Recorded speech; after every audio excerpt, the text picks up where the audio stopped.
Hi there. It's coffee with Pastor Sue. Actually, it's more like water with Pastor Sue. It's been a busy day today, so I'm getting at this kind of late in the day. And if I have coffee now, that may not be the greatest thing for my sleep patterns for tonight, but that's okay. Um, it's been an interesting day. It's been an interesting week. It's been an interesting weekend. And several things have just kind of prompted me to think about.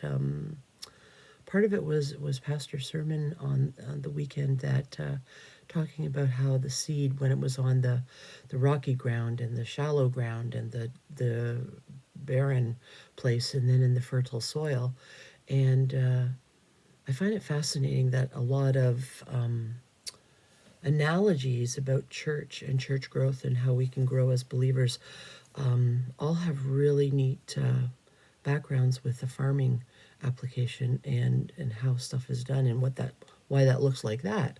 And years ago, I spoke at a church we were in, one of the first sermons I'd ever done in that particular church, and it was to be thematic, and I ended up being very fascinated with the research about it. And we talked a bit about that particular passage in Scripture about the seeds being able to grow depending on the soil they were in, or being able not to grow because of the rocky ground they were on. But there was another interesting facet about farming and planting and the purpose of doing things the way you do it, and for the reasons why. And in today's economy, in today's processes, and we have lots of machinery, but I mean, even as a kid, I remember in our big garden, it was about a half-acre garden, and it was all planted by hand.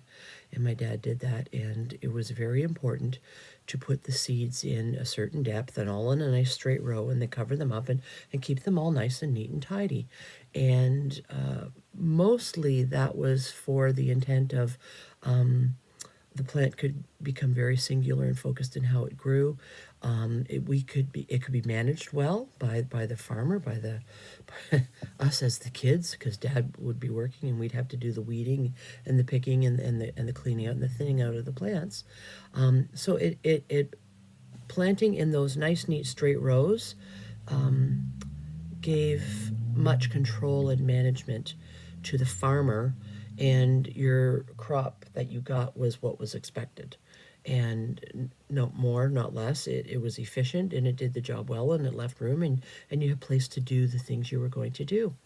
And then, as I was researching a little more, you have all the big machinery that do that in multiple rows, and they take care of all of those things.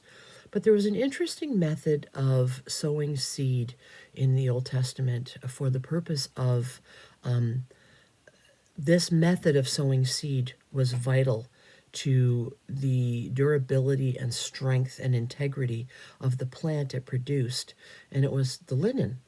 And in order for the fibers of the linen plant to have phenomenal strength and flexibility and to produce a really good product, the method of sowing seed was different. It wasn't linear. It wasn't do it in one bunch or on a hill like you do cucumber plants, or, up a trellis like you can do a bean plant, or like they're doing other plants these days to save space. It was a casting method. It was basically where the person sowing the seed had a handful of seed in their hand, I should say, and then they literally just did a flick of the wrist and tossed it out kind of in an even covering over everything. Now, of course, that left it open to birds taking some of the seed and getting stepped on and not in far enough, and all of that. But what it did was cause, as the roots were growing, they became intertwined, and they became meshed. And I bet you if we were to even look at a picture of it, we would say they're tangled, and it looked very unsightly, and from all intents and purposes, it was just a mass of things. But for a linen plant to grow to the height and the quality of the plant to be harvested, the roots had to be intertwined so that they could support each other, because the plant had to have a height.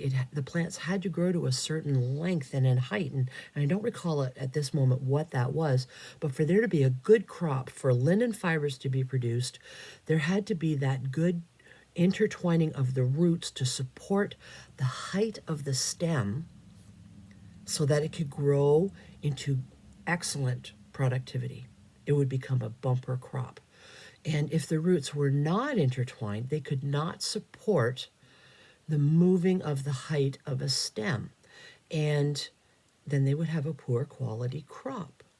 Now, these roots didn't just grow in a surface and mesh all together just a couple inches below the ground. They had roots that grew deeply in, but because it was a casting method, they had to work with each other and become enmeshed with each other.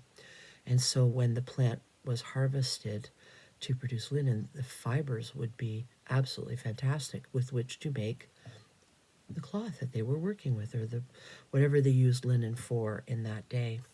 And that made me think a bit about how we can do things that we're doing now. And sometimes it seems like we're just kind of tossing things out there in terms of serving in our community or in our church, and trying to bounce ideas and plans and thoughts and wishes and preferences and all of that. And all comes into the mix. But maybe what we can pay attention to and pray into is that as our roots become enmeshed with each other, especially as we allow it to be fed with the word and with prayer, and we heard words today, the living by an act of faith and praying into what God has for us at this time, that those are the things that will allow the roots of our reach into for our own church family, our families that we're praying for, and into our community, that those roots will become so strong that we're going to produce a really, really amazing church, for lack of a better phrase, a body of believers, people who have heart conversions to Jesus, people who want to know who Jesus is because of what they see in us. And what they see in us should be an amazing, amazing replica and embodiment of who Jesus is in us.